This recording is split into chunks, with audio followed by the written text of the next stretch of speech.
anos de 1868 e 1883, aproximadamente, diversos membros do grupo também trabalharam junto com frequência, especialmente no Vale do Sena, no noroeste de Paris, onde frequentemente pintavam os mesmos temas ao mesmo tempo, sobretudo em Argenteuil, onde Claude Monet morou entre os anos de 1872 e 1878, em Pont-de-Sony,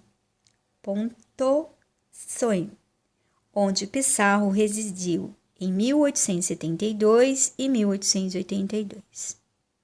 Em Sisley, Renoir e Manet trabalharam com Monet em Argenteuil. Você vê que, na verdade, as regiões são sempre no noroeste da França. Esses pintores, eles faziam questão de estarem juntos. Tanto que esses contatos de trabalho, quanto as iniciativas comuns em Paris, imprimiram à pintura do grupo uma certa coerência de estilo e de finalidade durante a década de 1870.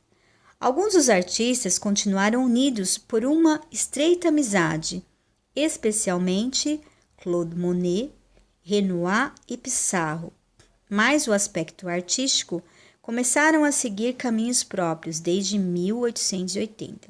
Então você vê que os pintores, eles tinham amizade. Eles pintavam junto e faziam trabalho juntos, mas os estilos eram diferentes, até pela própria história dos pintores, né? Renoir, por exemplo, começou a pintar em porcelanas. Ele pintava porcelanas, você vê que as pinturas de Renoir, elas são extremamente delicadas, né? As pinceladas são leves, os detalhes, eles são quase que fidedignos àquilo que ele via. E assim, numa delicadeza realmente daquele que pintava pequenas peças. Já Claude Monet, não. Claude Monet já tem uma pintura mais expansiva, mais aberta. Ela traz os traços mais marcantes. Então, você vê, são pintores da mesma escola, mas com estilos diferentes de pintura. Talvez pela própria trajetória de vida, né, a forma como cada um seguiu a sua carreira.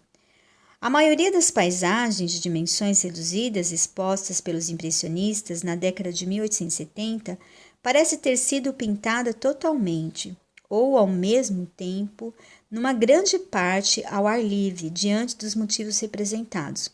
Como eu falei, nas outras escolas era muito comum os pintores trabalharem em estúdios.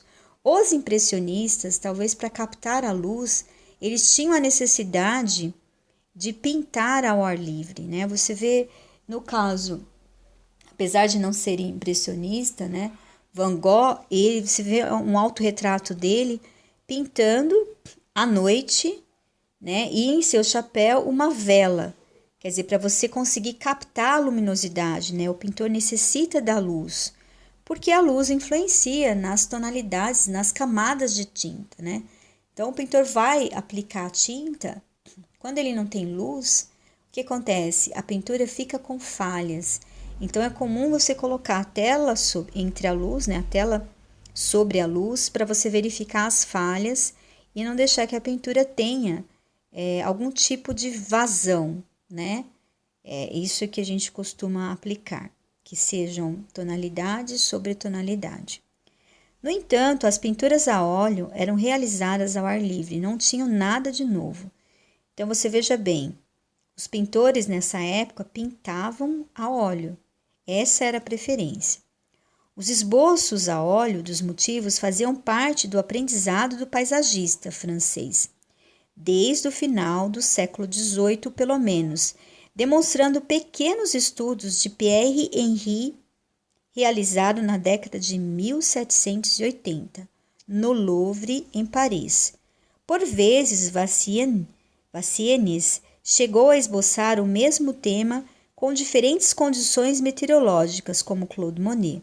Sobretudo, faria mais tarde, no início do século XIX, na Inglaterra, uma tradição semelhante. Quer dizer, você vê aí um inglês despontando no movimento impressionista. É John Constable, tá certo? Ele traz o exemplo de Victoria e Albert, isso no museu em Londres.